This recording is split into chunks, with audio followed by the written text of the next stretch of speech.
Magandang araw po. Ngayon po ay ipapakita ko po yung paglilinis natin sa ating mga tubo. Kasi po marami pong mga lumot. So bakit po kailangan nating tanggalin yung mga lumot every after po ng pagtatanim sa isang batch. So tulad po nito. Ito pong area na to ay katatapos ko pa lang po nag-harvest last day. So tingnan po natin yung mga lumot sa loob ng mga tubo. So yun po yung mga lumot.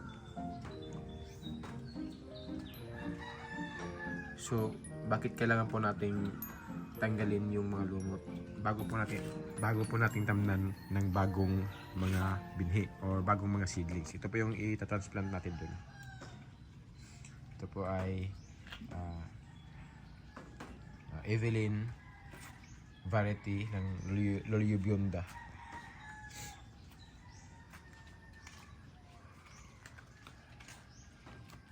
So practice ko na po ngayon na every pagkatapos po ng harvest ay kailangan ko po tanggalin yung mga lumot bago po magtanim ng bagong seedlings.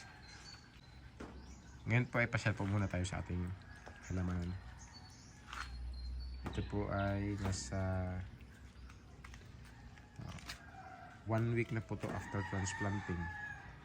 Pwede na to. 1 week after transplanting, 2 weeks after transplanting, at saka 3 weeks after transplanting. At saka maulan po dito sa amin ngayon.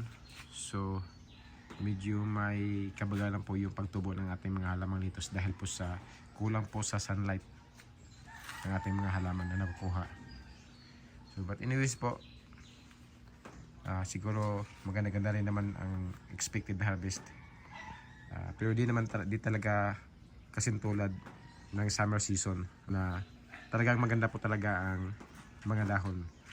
Mausbong yung mga dahon kapag maganda po yung sikat ng araw. So proceed na po tayo sa ating paglilinis ng ating bakanting tubo.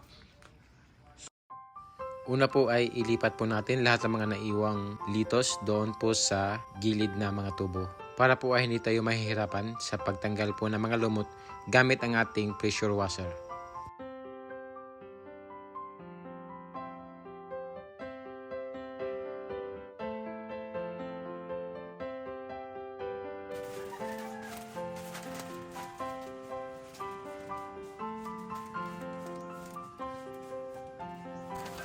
Ngayon po ay naglagay ako ng plastic na pangharang po doon sa dulo ng tubo para po ay hindi po hahalo yung tubig mula sa pressure washer doon po sa ating drain o pabalik po doon sa ating nutrient solution.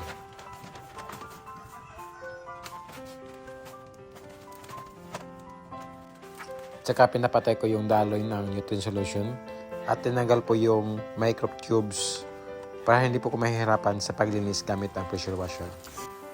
Ito po ang mga dahilan kung bakit po ay kailangan po nating tanggalin ang mga lumot or green algae na nag-accumulate sa ating mga tubo.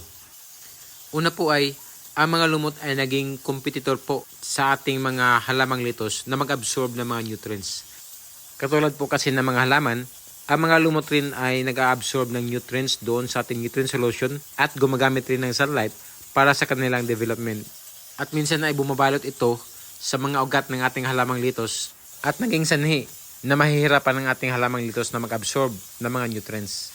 Pangalawa po, ang mga lumot rin ay nagko-contribute sa pagtaas ng pH ng ating nutrient solution. Ang ating mga halaman kasi ay nangangailangan lang ng 5.5 to 6.5 na pH ng ating nutrient solution. Kapag masyadong mababa o kaya sobrang taas ng pH ng ating nutrient solution, ang ating mga halaman ay mahihirapan sa pag-absorb ng mga nutrients. Pangatlo po at panghuli, kapag hindi po natin tinatanggal ang mga lumot, ito po ay bumabara sa ating mga microtubes na daluyan ng ating mga nutrient solution. Minsan ay makikita na lang natin na lahat ng lito sa isang tubo ay nalalanta. Yun pala ay naputol ang daloy ng nutrient solution at nagdadry na yung mga ugat. So kung minsan po ay hindi na aagapan ay namamatay ang mga halaman. So ito po yung before So makikita po natin yung mga lumot na dumidikit po sa tubo. At ito naman po yung after natin mag pressure washer. Yan po yung kahalagahan ng pagtanggal po ng lumot, mga lumot sa ating mga tubo. So ang importante po ngayon ay at least mawala po yung mga parent na lumot. So every after harvest po, tinatanggal ko na gamit po yung pressure washer na to. So pwede naman po kukuskusin nyo, brushan nyo, or kung meron kayong time talaga. Kasi sa akin po ay part-time lang po to. Sa isang araw po ay may isang oras lang po ako dito sa aking greenhouse. So most of the time po ay sa workplace, doon sa opisina at ibang pong gawain. So yun po. Maraming salamat po sa panonood at don't forget po to subscribe my channel. Hanggang sa muli po. Salamat.